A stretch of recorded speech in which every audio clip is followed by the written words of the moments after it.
Que a graça e a paz do nosso Senhor Jesus Cristo esteja com todos vocês. Para mim é uma alegria poder estar aqui com vocês, dividindo esse momento de reflexão na Palavra de Deus, como temos feito durante todo esse semestre. Então, nesse momento eu gostaria, antes de mais nada, de te convidar a curvar a sua cabeça onde você estiver, a elevarmos o nosso espírito a Deus em oração, para que possamos, de fato, tomar proveito desse momento, não só como um momento acadêmico, mas também um momento de aprendizado, de reflexão na Palavra de Deus. Amém? Curve sua cabeça comigo. Papai querido, Deus eterno, nós te louvamos por esse momento, Senhor. Nós te agradecemos porque o Senhor é bom, porque a tua bondade dura para sempre e o Senhor nos proporcionou esse momento para podermos falar da tua palavra, Senhor. Nós pedimos que, encarecidamente, o Senhor fale conosco através da tua palavra, que o Senhor de fato despreze todas as falhas, que o Senhor de fato despreze também todos os problemas que nós temos nessa comunicação à distância, para que a tua palavra flua, Senhor, flua a todos os nossos corações e gere mudanças permanentes na nossa vida. É o que nós te pedimos e já te agradecemos. Em nome de Jesus. Amém. Bom, eu gostaria de iniciar, na verdade, falando sobre uma das histórias que mais me intrigaram quando eu era criança. A história que foi me apresentada em questão é O Mágico de Oz. O Mágico de Oz, eu acho que a primeira vez que eu li, eu estava em meus primeiros anos de escola, e foi uma história realmente intrigante. Porque ela lida, na verdade, de maneira clara com um dos principais problemas do homem. O problema da falta que ele tem, mas ele não sabe muito bem como lidar com essa falta.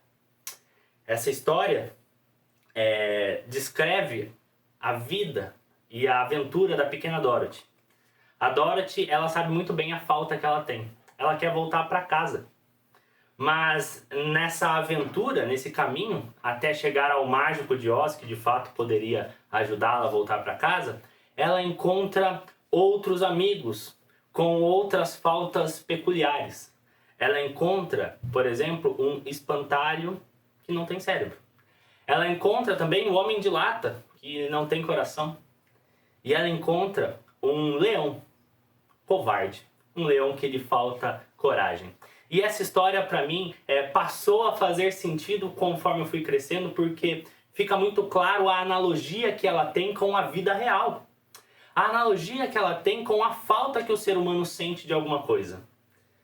Nós todos, na verdade, nascemos com uma falta. Nós todos nascemos com alguma necessidade. E isso desde Adão. E talvez alguns dos primeiros pensadores sobre essa falta, pessoas que identificaram e escreveram sobre essa falta, estão justamente nos textos bíblicos. O escritor de Eclesiastes, no capítulo 3, versículo 11, ele diz que Deus colocou no coração do homem um anseio pela eternidade. Mas o homem ainda não consegue entender muito bem o que Deus fez.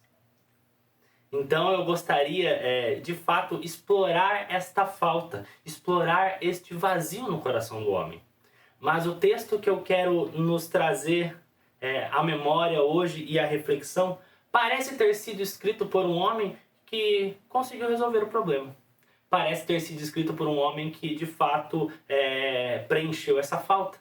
Esse texto está na carta aos Filipenses. Nós leremos o capítulo 4, versículos 10 a 20.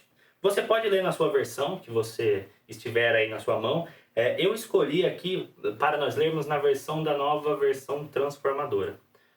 No decorrer da pregação ficará claro o porquê dessa escolha, mas você pode acompanhar na sua versão. Diz assim, a partir do verso 10. Como eu me alegro no Senhor por vocês terem voltado a se preocupar comigo. Sei que sempre se preocuparam comigo, mas não tinham oportunidade de me ajudar. Não digo isso por estar necessitado, pois aprendi a ficar satisfeito com o que tenho. Sei viver na necessidade e também na fartura. Aprendi o segredo de viver bem em qualquer situação, de estômago cheio ou vazio, com muito ou com pouco. Posso todas as coisas por meio de Cristo, que me dá força. Mas, mesmo assim, vocês fizeram bem em me ajudar na dificuldade pela qual estou passando. Como sabem, filipenses, vocês foram os únicos que me ajudaram financeiramente quando eu lhes anunciei as boas novas pela primeira vez. E depois segui viagem saindo da Macedônia, nenhuma outra igreja o fez. Até quando eu estava em Tessalônica, vocês enviaram ajuda em mais de uma ocasião. Não digo isso porque quero receber uma oferta de vocês. Pelo contrário, desejo que sejam recompensados por sua bondade. No momento, tenho tudo o que preciso e mais. Minhas necessidades foram plenamente supridas pelas contribuições que vocês enviaram por Epafrodito. Elas são um sacrifício de aroma suave, uma oferta aceitável e agradável a Deus. E esse mesmo Deus, que cuida de mim, lhe suprirá todas as necessidades por meio das riquezas gloriosas que foram dadas em Cristo Jesus. Agora, toda a glória seja dada a Deus, nosso Pai, para todos sempre. Amém. Eu confesso que a primeira vez que eu tive contato com esse texto, há muitos anos atrás, ainda na escola dominical dos adolescentes, quando eu era né? Esse texto me pareceu ter sido escrito por alguém de fato muito arrogante. Eu li esse texto e eu falava, Paulo parece ser muito arrogante. Paulo parece ser muito arrogante pelo fato dele dizer que mesmo quando eles ajudaram nas suas necessidades, ele não precisava. E Paulo não diz que não precisava, como nós dizemos quando, por exemplo, recebemos um presente, aquela cordialidade de, meu amigo, não precisava. Mas na verdade é claro que precisava. Não, Paulo não diz isso. Paulo ele diz de maneira sincera que não precisava. E no decorrer desse texto que nós acabamos de ler, nós vemos que Paulo tem uma preocupação em mostrar que não precisava de ajuda. Paulo parece arrogante porque ele começa a enumerar uma lista de capacidades pessoais que ele tem. Ele começa a dizer, olha, eu sei viver dessa forma, sei viver dessa outra forma, sei viver com muito, sei viver com pouco, sempre apontando para a capacidade que ele tem de lidar com as mais diferentes situações. Paulo parece arrogante, inclusive, quando ele diz que as ofertas não são para ele. Paulo ele diz aqui que as ofertas, na verdade, são um aroma agradável a Deus. É como se Paulo falasse, olha, não sou eu quem vocês estão ajudando, é o próprio Deus que vocês estão ajudando. E de fato, num primeiro momento, Paulo parece ser muito arrogante. Paulo, inclusive, parece ser arrogante e controverso quando ele, na verdade, diz que não precisava, mas eles fizeram muito bem quando ele precisava. Então imagine aqui a cabeça de um garoto de 15 anos lidando com esse texto e falando, Paulo não sabia dizer um simples obrigado.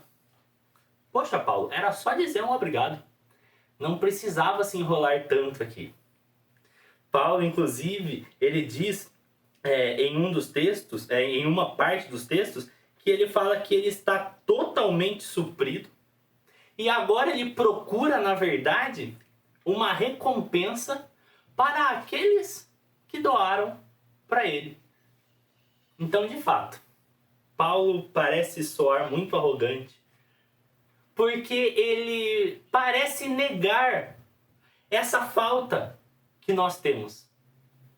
Por que ele apenas não admitia que ele estava precisando, se passando na minha cabeça de adolescente, né? Por que Paulo apenas não agradecia?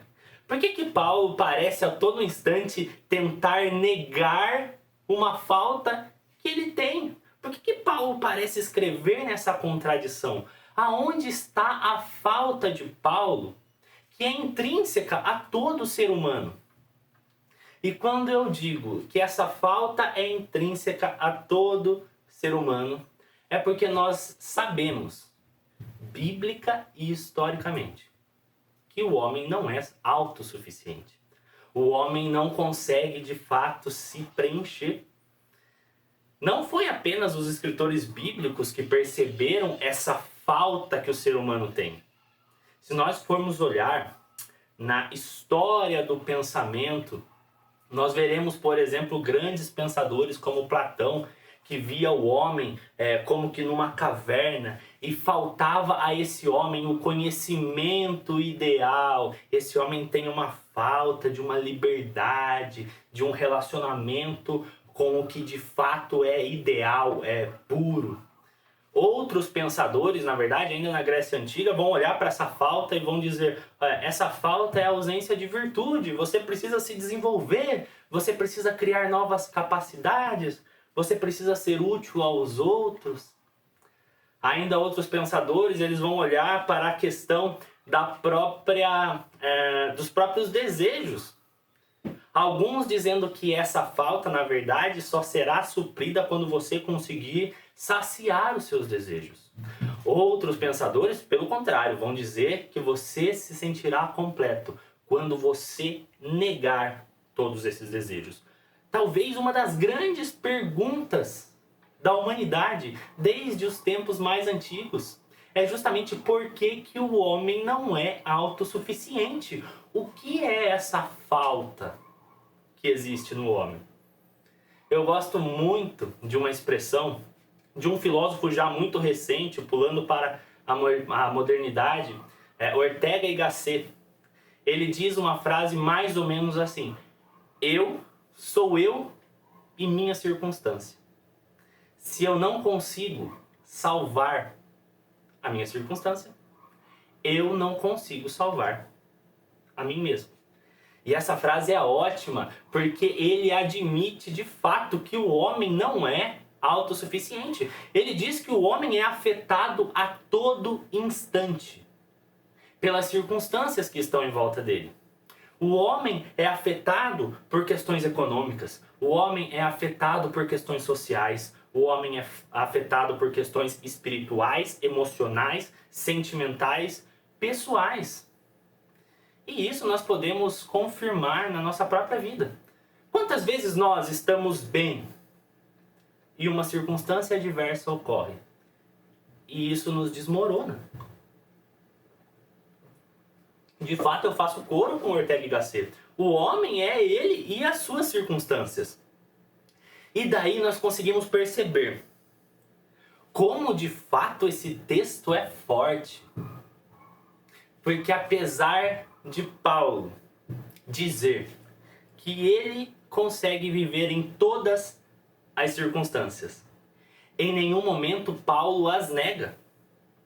Paulo não faz coro com esses pensadores. Paulo de fato parece ter encontrado a solução. E agora nesse texto, que em um primeiro momento, como eu disse, Paulo parece soar arrogante, nós vemos que não é isso. Nós vemos que Paulo está ansioso por ensinar o segredo. Paulo parece estar ansioso por ensinar a resposta para essa questão. Por que o homem não é autossuficiente? Qual é a falta que o ser humano tem? Paulo não faz coro com outros pensadores porque ele tem uma resposta diferente. E essa resposta está no próprio texto que nós lemos. Apesar de Paulo dizer que ele consegue viver de maneira satisfeita e contente em todas as situações, ele já se apressa em ensinar o segredo, que está no versículo 13. Posso todas as coisas em Cristo que me fortalece. Paulo parece ansioso por ensinar esse segredo. Paulo poderia apenas dizer um obrigado aqui.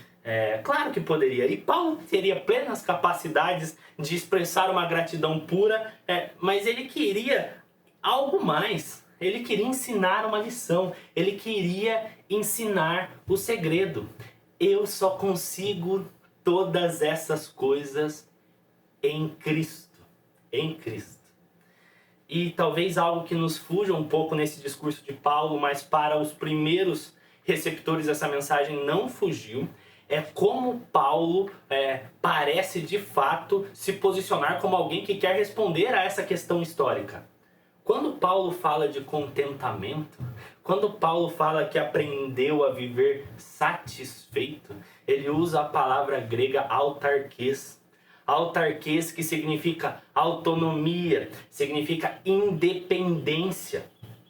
É uma palavra que deu origem, por exemplo, à nossa palavra portuguesa autarquia, que é uma instituição independente das outras. Paulo usa esta palavra justamente porque esta era a palavra buscada pelos homens. Os homens buscavam independência, os homens buscavam satisfação, completude. Ironicamente, tudo o que foi prometido ao homem em sua queda. Não foi o que a serpente disse para Eva? Não foram as palavras que foram colocadas? Olha, você será como Deus. Você vai se desvincular desta dependência. Você vai ser independente.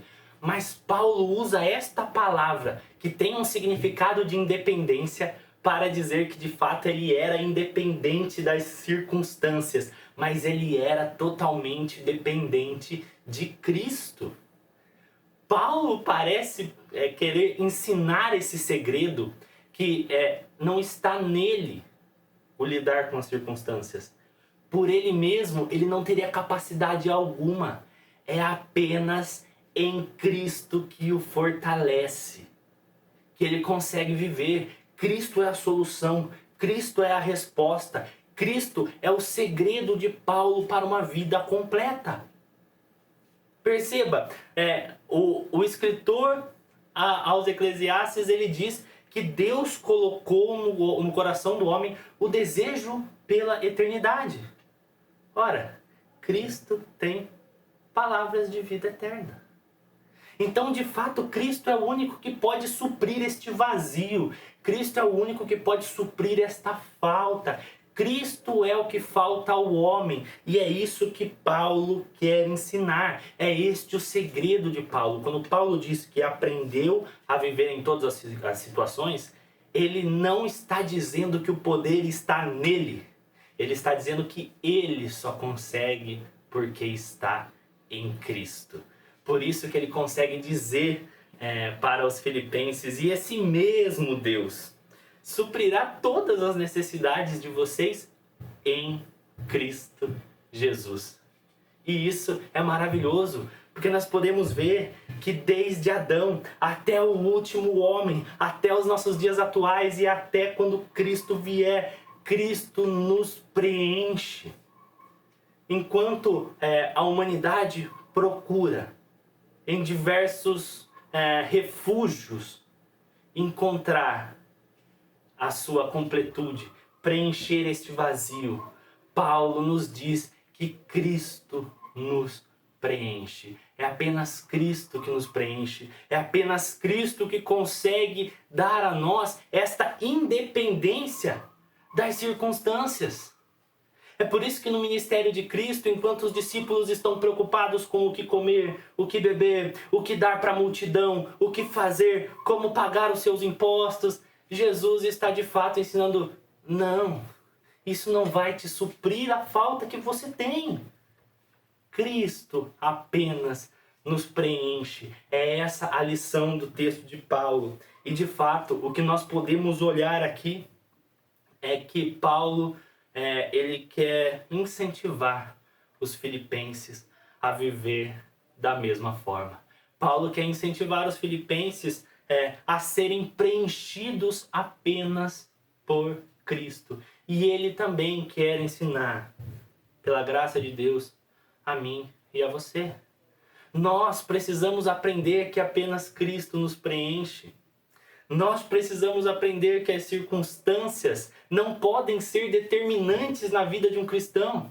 A única circunstância que era determinante era a nossa ausência de Deus. E Cristo resolveu o problema.